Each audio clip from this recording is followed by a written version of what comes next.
नमस्कार दोस्तों, आप सभी का स्टडी फॉर यूपीएससी पी से में स्वागत है। 70 बीपीएससी पीटी का एग्ज़ाम 17 नवंबर को है और आज कल में आपका नोटिफिकेशन भी आ जाएगा। उसी के लिए हम लोग करंट का एमसीक्यू लगा रहे हैं। 71 बीपीएससी जिनको देना है वो अभी करंट को पढ़ें, उनके लिए एमसीक्यू हम लोग बाद में करेंगे जब पीटीवीटी हो जाएगा। जनवरी के बाद आप करंट का एमसीक्यू प्रैक्टिस करें तो ही सही रहेगा। मैं डे बाय डे ही करवाऊँगा अब इसको। 71 बीपीएससी को लेकर अगर आपको आंसर राइटिंग ज्वाइन करना हो तो अपना नया ग्रुप शुरू हो रहा है 20 सितंबर से। अभी ओपन है 20 सितंबर, लिमिटेड बच्चे ही ऐड होते हैं तो काफ़ी बच्चे ऐड हो गए हैं। अगर आपको ऐड होना हो तो बताइएगा, मैं आपको ऐड कर दूंगा। डिस्क्रिप्शन में मेरा लिंक रहता है, इंस्टाग्राम, टेलीग्राम सभी चीज़ का रहता है। आप जहाँ भी मैसेज करेंगे मैं आपको ऐड कर दूँगा। देखिए, करंट अफेयर की एमसीक्यू कर रहे हैं। इसके सीरीज में पहले के जो वीडियो हैं वो भी आपको मिल जाएगा। आप जाएंगे 70 BPSC current newspaper MCQ practice, इस नाम से प्लेलिस्ट है, वहाँ पर आपको पहले के वीडियोस भी मिल जाएंगे।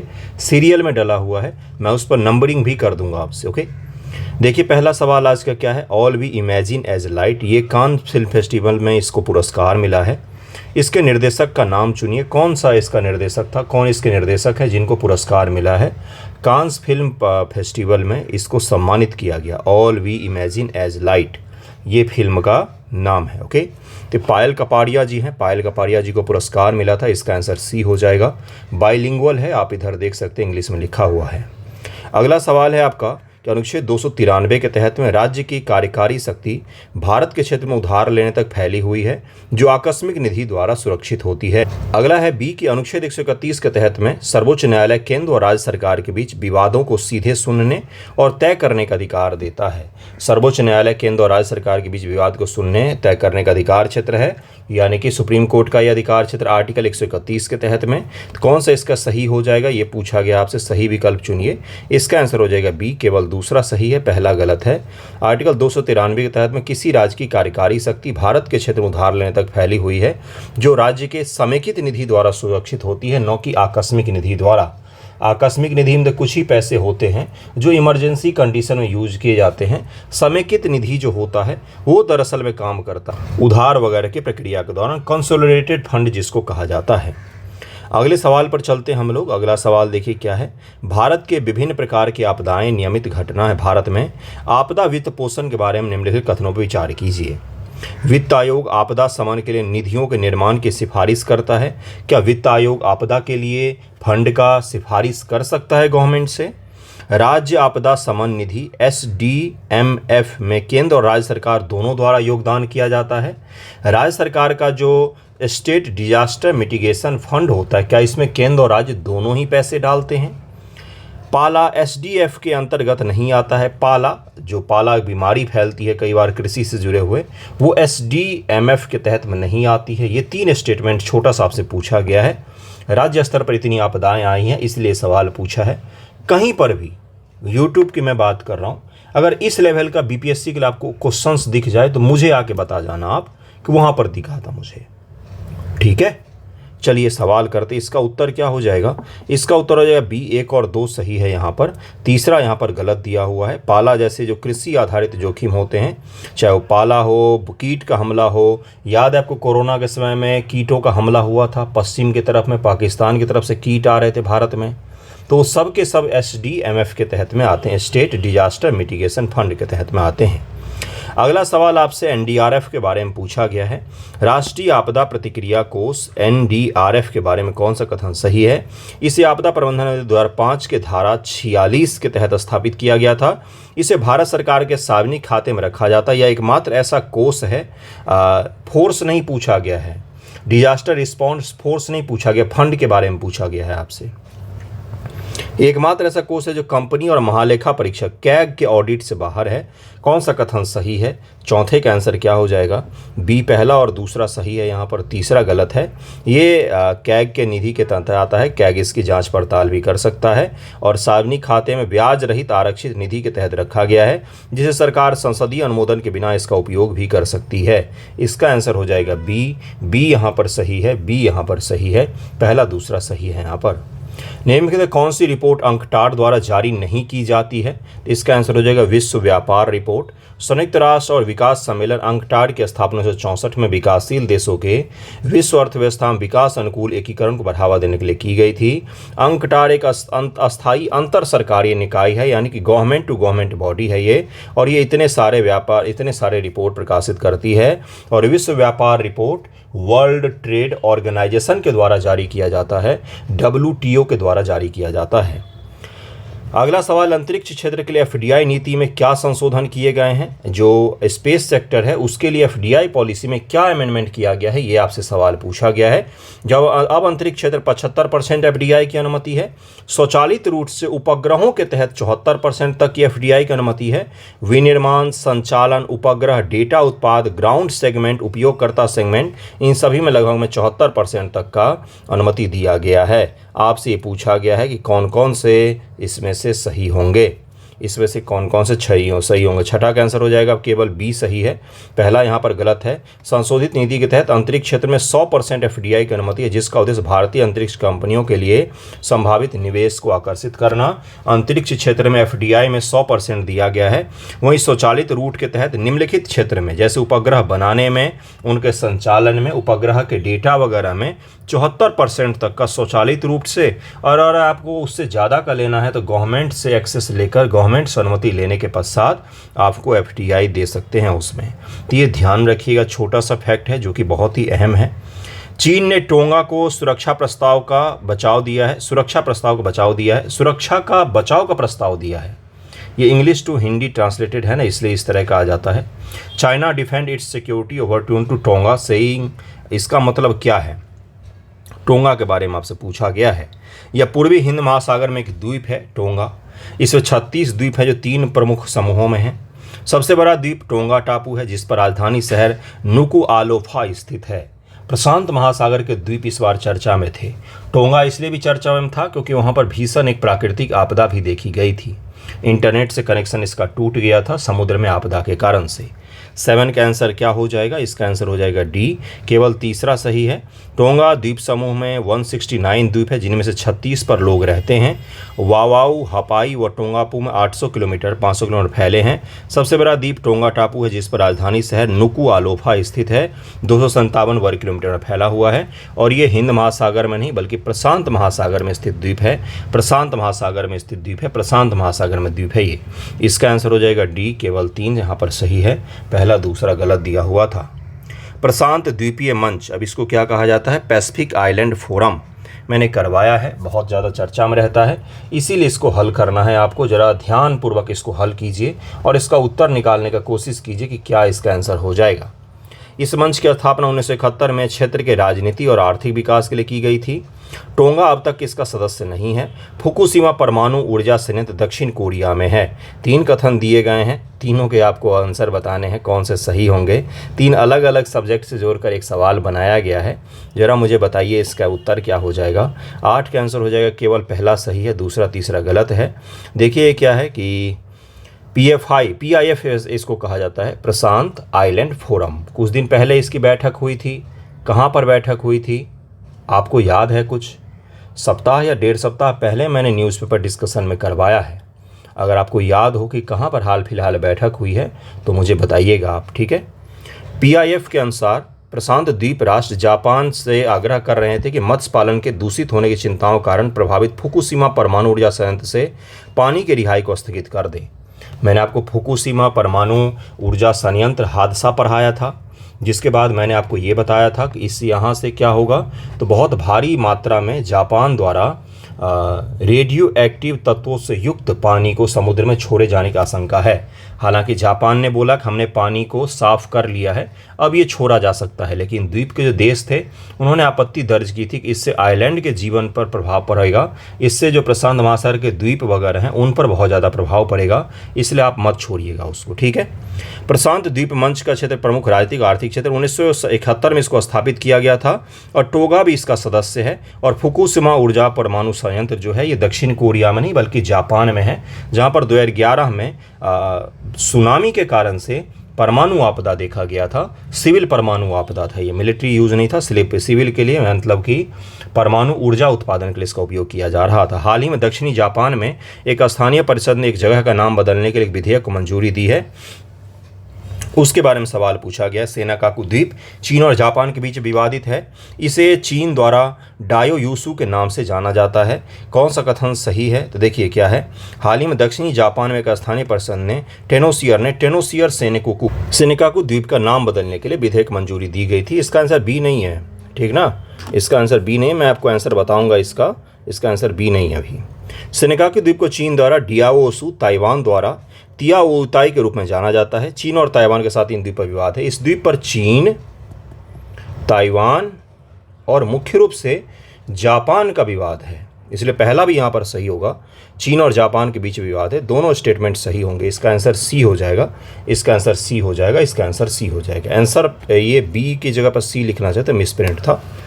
माउंट एटना ज्वालामुखी कहाँ पर स्थित है बंधुओं? माउंट एटना तो ये है इटली में।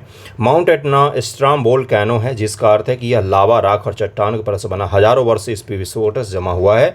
यह सिसिली के पूर्वी तट पर स्थित है। सिसिली आइलैंड है जो किसके अधिकार क्षेत्र में है? तो इटली के अधिकार क्षेत्र में है। सिसिली आइलैंड है और वहीं पर है माउंट एटना। ओके, ये चर्चा में था, इसलिए मैंने आपको बता दिया है। PSLV C-55 मतलब कि कार 58 एक्सपोसैट मिशन के बारे में निम्नलिखित कथनों विचार कीजिए। PSLV C-58 क्या है? तो कार 58, ठीक है। इस मिशन का उद्देश्य संचार प्रणाली में सुधार करना है। यह अंतरिक्ष मलबा समन कार्यक्रम है, यानी कि स्पेस डेब्रिस मिटिगेशन प्रोग्राम। समन का मतलब होता है उसको धीरे धीरे कम करने से जुड़ा हुआ प्रोग्राम है ये। अगला है कि मिशन का उद्देश्य इसरो द्वारा पृथ्वी अवलोकन में सुधार करना है। उपरोक्त में से कोई नहीं, तो इसका आंसर हो जाएगा बी। एक्सपोसैट मिशन के बारे में आपको बताया है मैंने। भारतीय अंतरिक्ष अनुसंधान संगठन इसरो ने हाल ही में PSLV C-58 एक्सपोसैट मिशन के माध्यम से अंतरिक्ष मलबे के संबंध में उल्लेखनीय उपलब्धि हासिल की है। यह मिशन जिम्मेदार अंतरिक्ष अन्वेषण के लिए इसरो की प्रतिबद्धता का प्रमाण है कि इसरो केवल अंतरिक्ष में कचरा नहीं फैलाता, बल्कि उससे निपटान भी करते हैं हम लोग। इस उपलब्धि का मुख्य उद्देश्य पोलर सैटेलाइट लॉन्च व्हीकल के अंतिम चरण को PSLV ऑर्बिटल एक्सपेरिमेंटल मॉड्यूल 3 में बदलना था, इसीलिए इस मिशन को कंडक्ट करवाया गया था। POEM इसको क्या कहा जाता है? इसको कहा जाता है PSLV ऑर्बिटल एक्सपेरिमेंटल मॉड्यूल। ये मैंने आपको समझाया था। नेक्स्ट क्वेश्चन पर चल। अगला सवाल है कि POEM 3 किससे संबंधित है? तो अभी मैंने आपको बताया कि इसको किसके द्वारा बनाया गया। तो विक्रम साराभाई अंतरिक्ष स्टेशन द्वारा बनाया गया है, अंतरिक्ष सेंटर द्वारा। और इसका काम क्या होगा? इसका काम है दरअसल में कि PSLV का जब हम उपयोग करते तो उसके चौथे चरण को उपयोग करते हुए अंतरिक्ष से कचरे का निपटान करते हुए वापस आना, यही इसका मुख्य काम रखा गया। इतना भी अगर आप ध्यान में रखेंगे ना कि एक्सपोसैट से जुड़ा हुआ है और अंतरिक्ष में जो कचरा है उससे निपटना भी इसका काम रखा गया है। और POEM डिवाइस जो है इसरो ने बनाया है, विक्रम साराभाई सेंटर के द्वारा बनाया गया है। इतना भी ध्यान रखेंगे तो PT में आपका काम चल जाएगा। मुख्य रूप से अंतरिक्ष में जो डेब्रिस होते हैं उससे निपटना है, इतना छोटा सा फैक्ट ध्यान में रखिएगा अभी। ओके, अगले सवाल पर चलते हैं। राजनयिक संबंधों पर वियना कन्वेंशन 1961 के बारे में आपसे सवाल पूछा गया। वियना कन्वेंशन के बारे में, यह मौलिक सिद्धांतों और शर्तों को परिभाषित करने के लिए स्थापित किया गया था कि देशों के एक दूसरे के राजनयिक प्रतिनिधियों के साथ कैसा व्यवहार करना चाहिए। हमारे देश में दूसरे के राजदूत या दूसरे देश में हमारे राजदूत, उनके साथ कैसा व्यवहार होगा, इसके बारे में इस पर कन्वेंशन किया गया था। इसके साथ आपको पता भी होगा कि वियना कन्वेंशन के तहत में किसी भी राजदूत को किसी दूसरे देश में गिरफ्तार नहीं किया जा सकता है। भले उसने जघन्य से जघन्य अपराध किए हों, उसको गिरफ्तार नहीं किया जा सकता है। ये वॉर के जो कैदी होते हैं उन पर भी लागू होता है। सभी संयुक्त राष्ट्र सदस्य देश इसका हिस्सा है। भारत अभी तक इसका सदस्य देश नहीं है। इसका आंसर हो जाएगा कौन सा सही है? केवल 1 सही है। राजनयिक संबंधों वियना कन्वेंशन 1961 की स्थापना मौलिक सिद्धांतों और शर्तों को परिभाषित करने के लिए की गई थी कि देशों के एक दूसरे के राजनयिकों के साथ कैसा व्यवहार करना चाहिए। 14 अप्रैल 1961 को ऑस्ट्रिया के वियना में न्यू हैम्बर्ग में आयोजित राजनयिक संबंध और प्रतिरक्षा पर संयुक्त राष्ट्र सम्मेलन द्वारा इसको अपनाया गया था। 193 राजनयिक संबंधों पर वियना कन्वेंशन की स्थापना मौलिक सिद्धांतों और शर्तों को परिभाषित करने के लिए की गई थी। 193 देश जो हैं उन्होंने इसको माना है, लेकिन UN के सभी सदस्य अगर हम बोले वैसा नहीं है। देश अपने स्तर पर इसको अपना सकते हैं अगर उनको अपनाना है तो, बाकी ये देश के ऊपर में डिपेंड करता है कि वो अपनाते हैं या नहीं अपनाते हैं। 71 बीपीएससी के लिए अगर आपको ऐड होना है तो यहाँ पर नंबर लिखा हुआ है, आप इस पर मैसेज कर सकते हैं, व्हाट्सएप कर सकते हैं, मैं आपको ऐड कर दूंगा, ठीक है। हाल ही में इक्वाडोर और मैक्सिको के बीच में संघर्ष हुआ, नीचे से उसके सीमावर्ती देशों का चयन कीजिए। ब्राजील इक्वाडोर का निकटतम सीमावर्ती देश है, भूमध्य रेखा इक्वाडोर से गुजरती है। मैक्सिको एक मध्य अमेरिकी देश है। आपसे 3 स्टेटमेंट पूछा गया, इसका आंसर हो जाएगा कि केवल दूसरा सही है, केवल दूसरा सही है। मैक्सिको उत्तरी अमेरिकी देश है और ब्राजील और इक्वाडोर की सीमा नहीं लगती। इक्वाडोर से कौन सी रेखा गुजरती है तो विषुवत की रेखा गुजरती है। ब्राजील से कौन सी रेखा गुजरती, विषुवत रेखा गुजरती है, लेकिन ब्राजील और इक्वाडोर के बीच में सीमा नहीं लगती है, उन दोनों के बीच में देश भी आ जाते हैं। अगला सवाल है, भारत में अंग व उत्तक प्रत्यारोपण से संबंधित नियमों के बारे में भी कथनों विचार कीजिए। ये एक टॉपिक चर्चा में था जिसके पश्चात मैंने आपको समझाया था इसको। मानव अंग और उत्तकों का प्रत्यारोपण अधिनियम 1994 भारत में अंग व उत्तक प्रत्यारोपण का प्रशासन करता है। मतलब कि भारत में अंग यानी कि ऑर्गेन और टिश्यू का ट्रांसप्लांटेशन जो होता है वो 1994 में एक्ट पारित किया गया था, थॉट एक्ट, THOT एक्ट इसको कहा जाता है। बड़ा ही चर्चा में रहता है, क्राइम के कारण से बहुत ज़्यादा चर्चा में रहता है। यह कानून भारत में मानव अंगों और उत्तकों के प्रत्यारोपण को नियंत्रित करता है, जिसमें मृत्यु के बाद अंगों का दान भी शामिल है।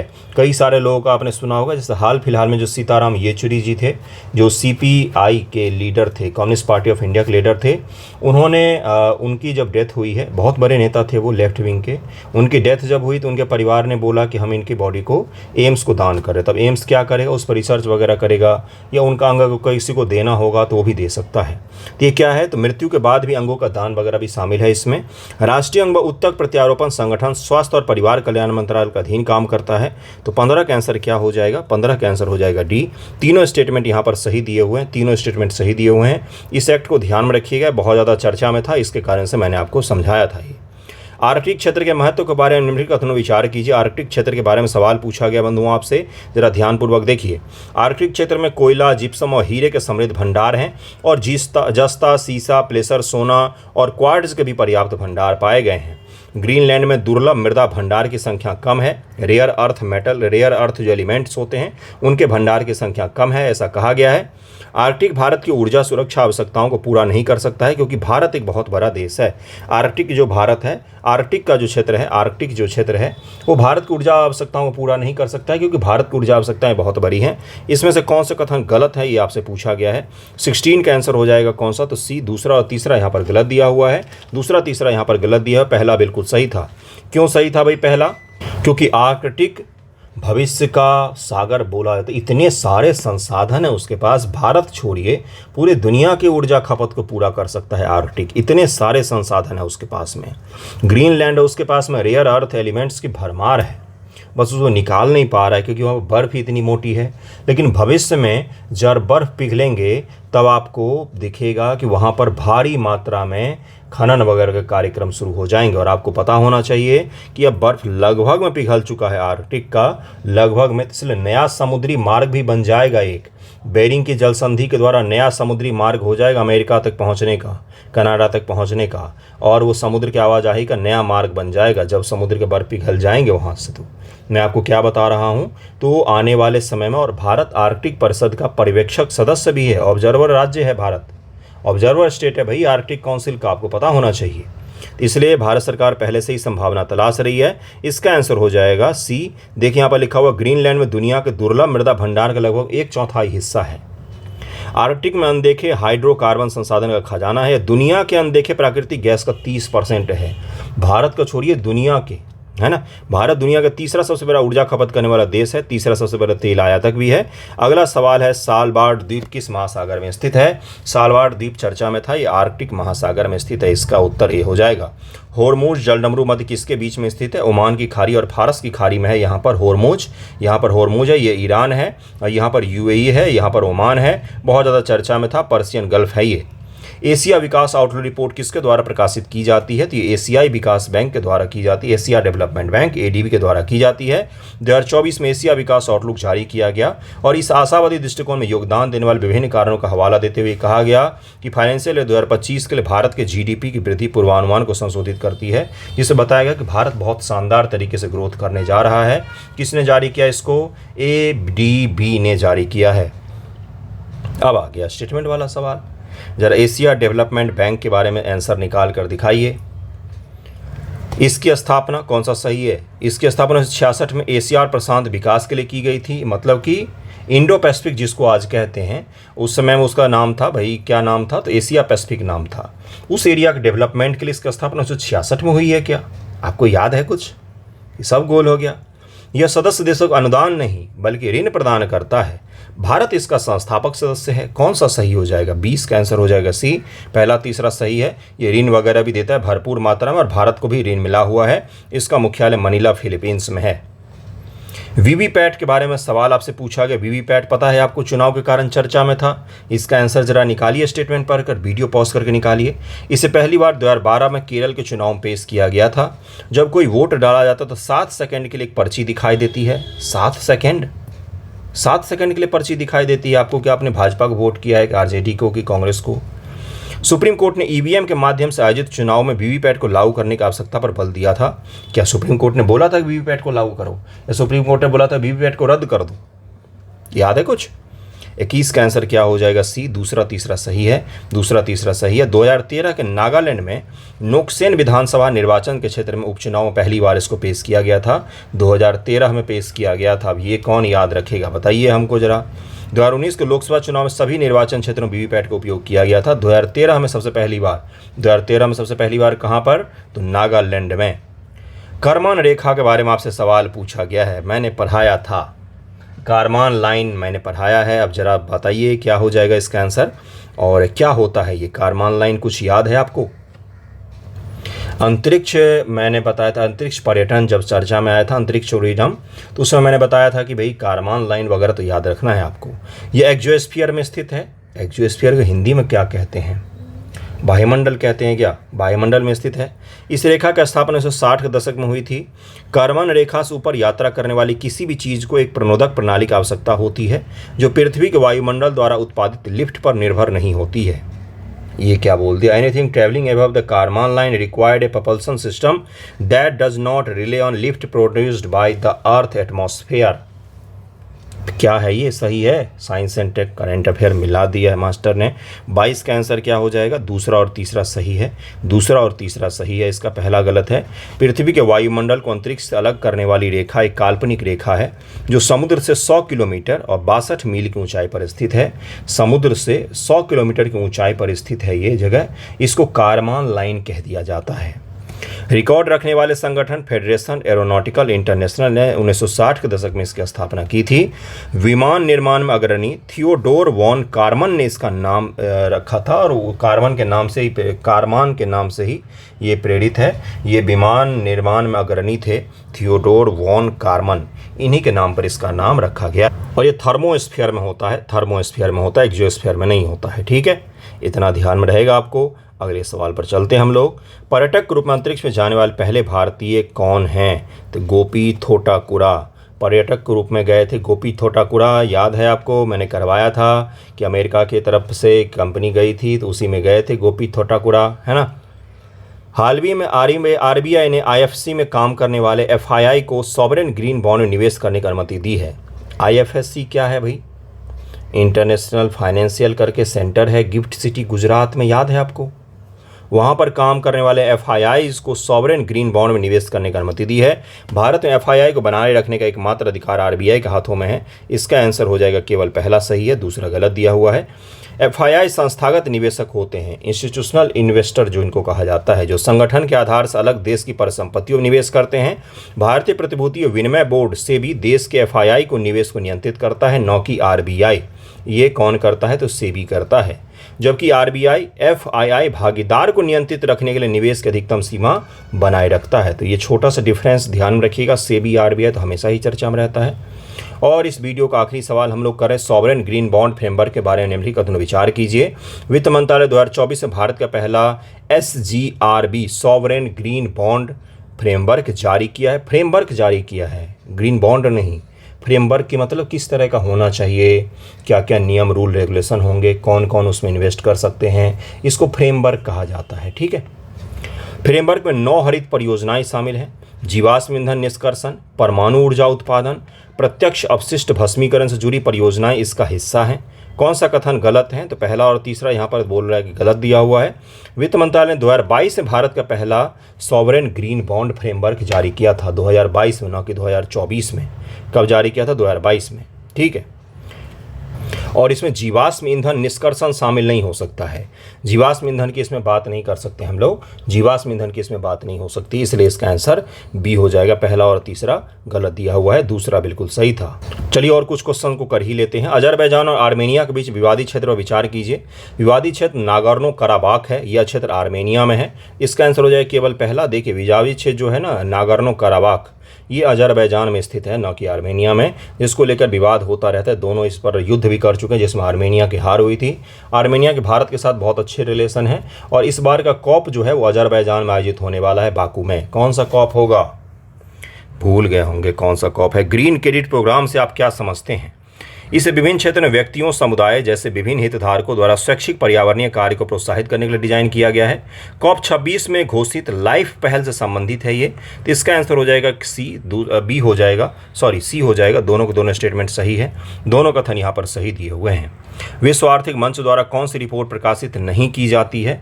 तो वैश्विक वित्तीय स्थिरता रिपोर्ट जो है ये IMF जारी करती है। Global financial stability report IMF जारी करती है, न कि वर्ल्ड इकोनॉमिक फोरम।